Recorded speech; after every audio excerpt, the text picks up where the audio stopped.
So today I'll be showing you how to edit your screenshots using Canva. On your phone, go to Canva app, and if you're using a laptop, open canva.com. Click on magic layer. Click on magic layer. Once you click on magic layer, it will take you directly to your media. Select the image or screenshots you want to edit. After selecting the image, it will take you directly to this place and it will scan through all the images, trying to pick words, letters and symbols. So let's do a live example. I'm going to change this particular name to Aisha Mariam, and it will change.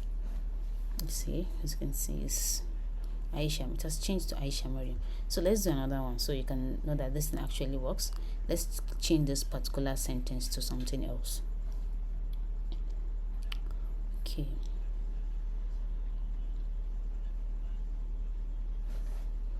See, it has changed.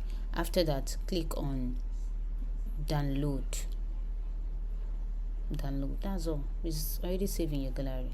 Bye bye.